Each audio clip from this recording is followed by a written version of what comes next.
حضرت علی کو چاہتے ہو, حضرت علی سے محبت کرتے ہو. آؤ اہل حدیث اعلان کرتا ہے کہ اہل بیت سے اہل حدیث جتنی محبت کرتا ہے کوئی اور نہیں کرتا. ہم زبانی بھی کرتے ہیں اور عملی بھی کرتے ہیں. اٹھاؤ ابو داؤد کے اندر صحیح حدیثیں ہیں. روایت کرنے والے کون؟ حضرت علی ہے. کہتے ہیں اللہ کے نبی رفیع الدین کیا کرتے تھے. رفیع الدین کیا کرتے تھے اللہ کے نبی جب رکوع میں جاتے رکوع سے سر اٹھاتے. راوی کون ہے؟ حضرت علی ہے. اہل بیت کی محبت ہے تو عمل کرو حضرت علی کے مطابق. حضرت علی رفیع الدین کیا کرتے تھے, ہم بھی کرتے ہیں, ہم محبت کرتے ہیں. زندگی میں ایک وتر نہیں پڑھ سکتے تم, زندگی میں ایک رکعت وتر تم نہیں پڑھ سکتے کیونکہ تم مقلد ہو. ہم حضرت علی کے چاہنے والے ہیں. حضرت علی سے ایک وتر ثابت ہے, ہم ایک رکعت وتر بھی پڑھتے ہیں. کون چاہنے والے ہیں بھائی اہل بیت کو؟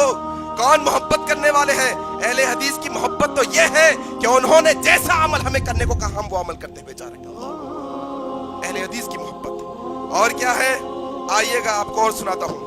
امام کے پیچھے سورۃ الفاتحہ پڑھتے ہیں کیا؟ محبت کا دعویٰ خالی کافی نہیں ہے. اما عائشہ صدیقہ اہل بیت سے ہے.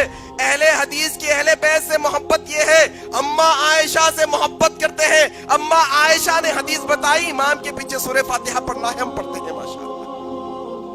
یہ محبت ہے اصل اہل بیت سے کہ انہوں نے جو عمل کرنے کو کہا ہم وہ عمل کرتے ہوئے جا رہے ہیں. اور کیا مسئلہ ہے؟ علم غیب. ہم اہل حدیثوں کا ماننا ہے کہ اللہ تبارک و تعالیٰ کے علاوہ ساری کائناتوں کا علم غیب رکھنے والا اللہ کے علاوہ کوئی اور نہیں ہے. اما عائشہ اہل بیت میں سے ہے. ہم اہل حدیث اما عائشہ سے محبت کرتے ہیں اور اما عائشہ نے ہمیں عقیدہ سکھایا کہ دیکھو اللہ کے علاوہ کوئی اور علم غیب نہیں جانتا. یاد نہیں؟ کہتے ہیں عورتیں عورتوں کی امامت نہیں کر سکتی, عورت کی امامت نہیں کر سکتی. آؤ اہل حدیث کا بچہ پکار کر کہتا ہے ہم اہل بیت سے محبت کرتے ہیں, اما عائشہ سے محبت کرتے ہیں. اما عائشہ نے کہا ہے کہ عورت عورتوں کی امامت کر سکتی ہے, اہل حدیث کی عورتیں عورتوں کی امامت کرتی ہیں. کون محبت کرتے ہیں جناب؟ ہم محبت نہیں کرتے. تعجب کی بات ہے بھائی, تعجب کی بات ہے. تعجب ہے مجھے کہ ہمیں آج داغا جا رہا ہے, ہم پر انگلی اٹھائی جا رہی ہے. جو اہل بیت سے محبت کرنے کا دعویٰ عمل سے بھی دیتے ہیں ماشاءاللہ, عمل سے بھی دیتے ہیں. اور کیا ہے؟ عیدین کی تکبیریں. عیدین کی تکبیریں کتنی ہیں؟ ہم اہل حدیث کہتے ہیں ہم اہل بیت سے محبت کرتے ہیں. اما عائشہ اہل بیت کی ہے. اما عائشہ نے ہمیں سکھایا ہے کہ عیدین کی تکبیریں کل 11 ہے, ہم 11 کرتے ہیں ماشاءاللہ.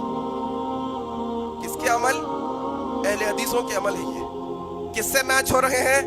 اہل بیت کے راویوں سے میچ ہو رہی ہیں. اللہ اکبر. اہل بیت کی محبت یہ ہے اصل. خالی سینے ٹھوکنے سے اہل بیت کی محبت کافی نہیں ہوگی, خالی زبان سے بک دینے سے اہل بیت کی محبت کافی نہیں ہوگی, عملی طور پہ کر کے بتانا پڑے گا. آؤ میں تمہیں بتاتا ہوں. کون؟ عباس رضی اللہ تعالیٰ عنہ. ان کے بیٹے کون؟ عبداللہ. کون عبداللہ؟ عبداللہ بن عباس رضی اللہ تعالیٰ عنہ. کس میں سے ہے؟ اہل بیت میں سے ہے. اللہ کے نبی کے سگے چچا کے بیٹے, چچیرے بھائی اللہ کے نبی کے. کون؟ عبداللہ بن عباس. کون عباس؟ عبداللہ جو اللہ کے نبی کے لیے راتوں میں تہجد اور فجر کے لیے وضو کا پانی لایا کرتے تھے. ایک دفعہ پانی لائے, اللہ کے نبی نے کہا کون؟ عبداللہ ہے.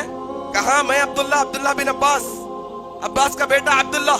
اللہ کے نبی نے دیکھ کر کہا اے اللہ میرے اس چچا کے بیٹے عبداللہ کے سینے کو ایسا کھول دے کہ اسے قرآن کا عالم بنا دے. اللہ اکبر.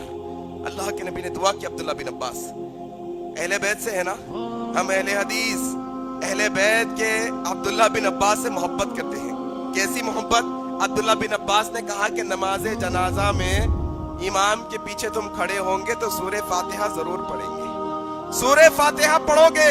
اور ہم اہل حدیث اس بات پر عمل کرتے ہیں. اور تعجب کی بات بتاؤں, ہمیں کہتے ہیں فاتحہ نہ مردود, ہم مرتے وقت میں فاتحہ نہیں دیتے. ہم تو ہر نماز جنازہ میں اہل حدیثوں کی فاتحہ پڑھتے ہیں, سورۃ الفاتحہ. کون نہیں پڑھتے؟ جا کر جانچ لو. عبداللہ بن عباس کا یہ حدیث جس کے راوی عبداللہ بن عباس, انہوں نے کہا کہ جنازے کی نماز میں سورۃ الفاتحہ پڑھنا چاہیے. آؤ یہی عبداللہ بن عباس نے کہا نماز ہوتی ہے نا فرض نماز, جاؤ کوئی اہل حدیث کی مسجد میں چلے جاؤ, کوئی اہل حدیث کی مسجد میں فرض نماز کا سلام پھیرے گا امام, السلام علیکم ورحمت اللہ, السلام علیکم ورحمت اللہ.